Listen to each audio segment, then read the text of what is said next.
আলু চাষে সারা দেশে দ্বিতীয় স্থান অধিকার করেছে পশ্চিমবঙ্গ। রাজ্যের মধ্যে প্রথম স্থান অধিকার করেছে হুগলি এবং দ্বিতীয় স্থানে রয়েছে পূর্ব বর্ধমান। চাষিদের অক্লান্ত পরিশ্রমে আলুর ফলন আশাতীত হলেও দাম ও প্রকৃতির খামখেয়ালিতে প্রতি বছর চাষিরা ক্ষতিগ্রস্ত হচ্ছে। কয়েকদিন আগেও ডানা নামক ঘূর্ণিঝড়ের প্রভাবে ধান চাষে ব্যাপক ক্ষতির মুখে পড়েছে শস্য গোলা পূর্ব বর্ধমানের চাষিরা। তারপরেও চাষিরা এই জমিতেই সোনার ফসল ফলাচ্ছে। রায়নার নতুন অঞ্চলের নীলকণ্ঠ হিমঘরের মালিক সহ হিমঘর কর্তৃপক্ষের তরফ থেকে বনগ্রাম এলাকার উন্নত ধরনের আলু চাষ কেমন হয়েছে তা পরিদর্শনে যান। এলাকার একাধিক চাষিদের কাছে কত পরিমাণ চাষ হয়েছে সে বিষয়ে খোঁজ খবর নেন এবং আলু চাষে ফোড়েদের হাত থেকে বাঁচার জন্য বিভিন্ন বিষয়ে আলোচনা করা হয়। আলু কতটা কি লাগানো হয়? এটা ওই 20%, হ্যাঁ, আর জ্যোতি 80%। তো পোকরাজ গাছ কতদিন এখানে আলু উঠবে? আর খুব বেশি হলে 2 সপ্তাহ। 2 সপ্তাহ মধ্যে এখানে আলু উঠতে শুরু করবে। দেখতেই পাচ্ছি, আমরা গাছ দেখতে পাচ্ছি 2 সপ্তাহ মধ্যে উঠবে। আর জ্যোতি আলু এখানে গাছ এই যে আমরা দেখছি, মানে টোটাল কোনো জমি ফাঁকা নেই দেখছি। তো চাষটা কীরকম হয়েছে? আগে গত বছরের তুলনায় বেশি না কম হয়েছে? না, এই সমানই চাষ আছে। একই চাষ আছে। তো এবছর তো জলে কোনো ক্ষয়ক্ষতি হয়নি বৃষ্টিতে, এখনো অতিবৃষ্টিতে? পর্যন্ত হয়নি। তো কি মনে হচ্ছে এবছর চাষ, আলু চাষ সম্বন্ধে, আলুর ফলন সম্বন্ধে কি ভাবছেন? যদি যে এরকম আবহাওয়া হয় তাহলে আলু খুবই উন্নত মানের হবে। আলু উন্নত হবে। ঠিক আছে, আপনার নাম পরিচয়? আমার নাম শেখ আব্দুল আজিজ, পিতার নাম শেখ রহিম, গ্রাম বনগ্রাম, নতু জিপি, জেলা পূর্ব বর্ধমান। ঠিক আছে। আজকে আমাদের মধ্যে পেয়েছি আমাদের বনগ্রাম, রায়পুর, খেজুরেপাড়, হরিপুর, এখানে যে উন্নত মানের আলু চাষ হয় সেখানে তিনার কোল্ড স্টোর আছেন। আমাদের নীলকণ্ঠ হিমঘর প্রাইভেট লিমিটেডের যিনি মালিক, তিনাকে আমাদের মধ্যে পেয়েছি। তিনি প্রতি বছরে না, এবছর তিনি পরিদর্শন করতে এসেছেন।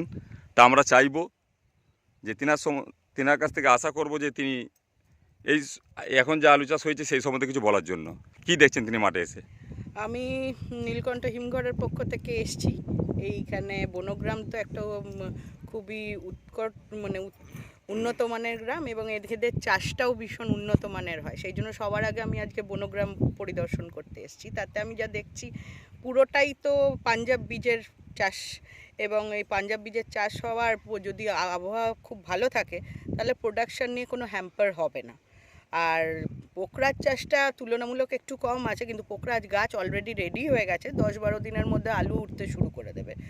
আলু ওঠার পর বুঝতে পারবো প্রোডাকশানটা কী হারে হয়েছে।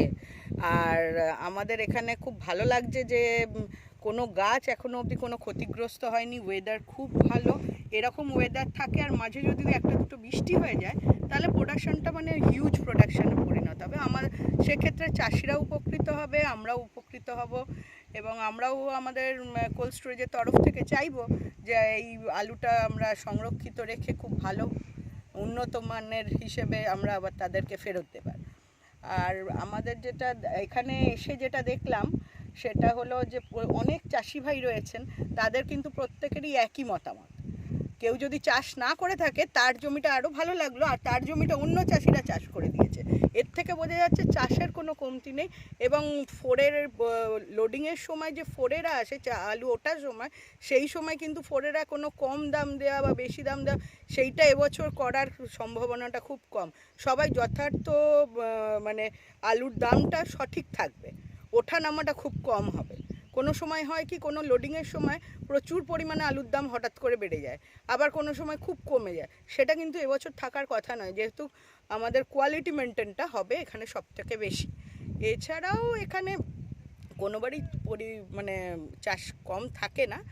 আর গত বছর অবশ্য আমাদের ওয়েদার খুব একটা ভালো ছিল না বলে 2বার করে চাষ করতে হয়েছিল, কিন্তু এবছর ওপরওয়ালার আশীর্বাদে সব কিছু ভালোই থাকবে।